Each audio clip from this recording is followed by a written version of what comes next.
Hello friends, आपका मेरे channel पे स्वागत है। तो आज हम आपके साथ 4 टक्स ब्लाउज़ की वीडियो शेयर करेंगे। जैसा कि आप फ़ोटो में देख पा रहे हैं, तो चलिए इसको सही मेज़रमेंट के साथ बनाना सीखते हैं। तो यहाँ पर फ्रेंड्स हमने एक पेपर ले लिया है, इसमें एक हम सीधी लाइन खींच लेंगे। अब यहाँ से शोल्डर, जितना भी हमारा शोल्डर होता है उसको हाफ़ करते हुए यहाँ पर एक निशान हमने लगा लिया और यहाँ से 7 इंच हम डाउन जाएंगे और यहीं पर फ्रेंड्स हमारा अपर चेस्ट का भी निशान लगेगा और आर्म होल का निशान भी यहीं पे लगेगा। अब यहाँ से हमने बस्ट पॉइंट 10.5 इंच नीचे ले लिया और टोटल लेंथ हमारी जितनी भी है 16 इंच, वहाँ पर हमने एक निशान लगा लेना है। तो और निशानों को थोड़ा सा आगे की तरफ को बढ़ा लेते हैं।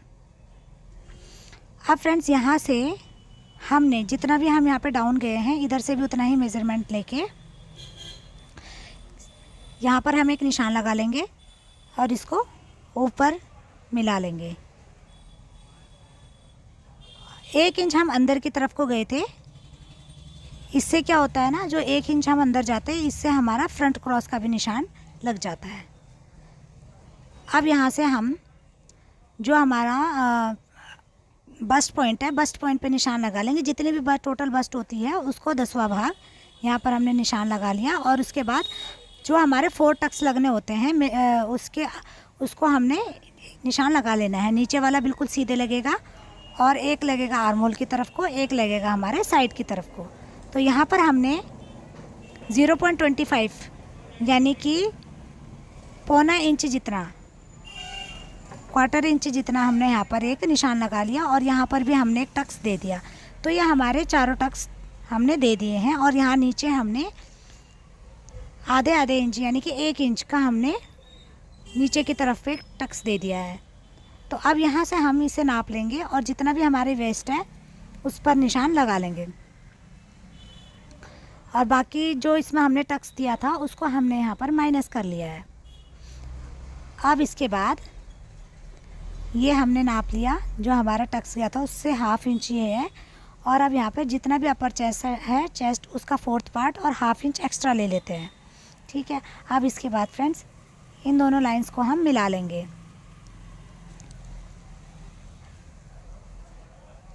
अब यहाँ पर 1.5 इंच जितना हमने एक्स्ट्रा मार्जिन का ले लेना है।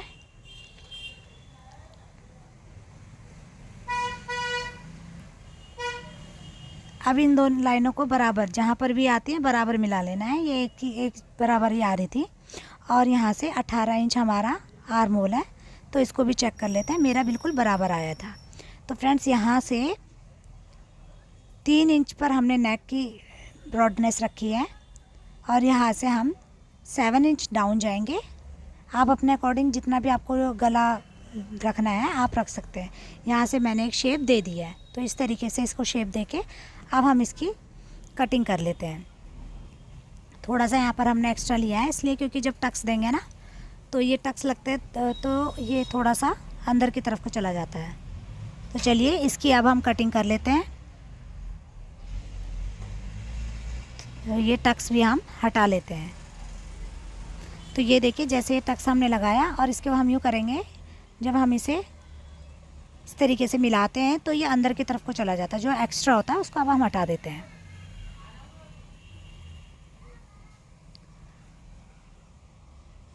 और अब हम यहाँ पर साइड वाले टक्स को भी मिला लेंगे। जितने भी टक्स हैं हम इन्हें कट कर लेते हैं।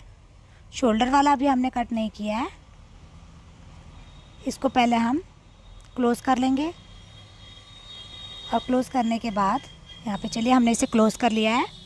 और क्लोज़ करने के बाद यहाँ पर हमने टेप लगा ली।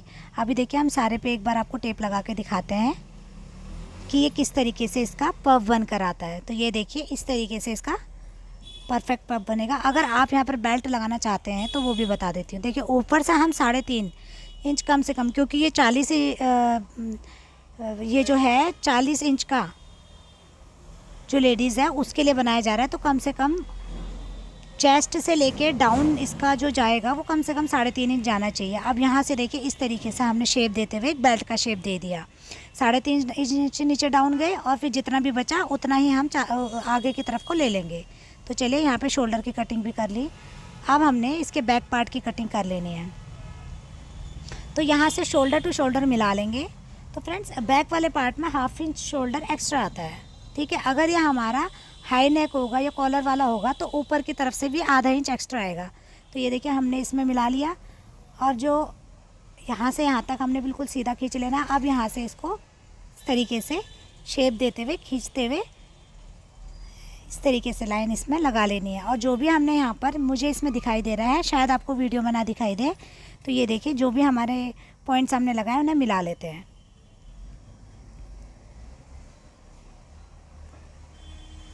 तो ये हमने वेस्ट का भी मिला लिया। वेस्ट का मेज़रमेंट करने के बाद जहाँ पर भी आ रहा है यहाँ पे हमने 1 इंच एक्स्ट्रा, यानी कि जो नीचे का टक्स आएगा वेस्ट बैक साइड का, उसको भी रख लेना है और इन्हें आपस में मिला लेना है।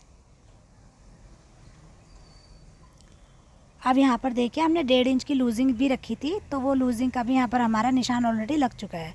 तो चलिए पीछे का नाप लिया। आर्म होल बिल्कुल परफेक्ट आया था। नेक मैंने 2 इंच का ही निकाला है यहाँ पे, ये देखिए इस तरीके से। चलिए इसकी कटिंग करते हैं।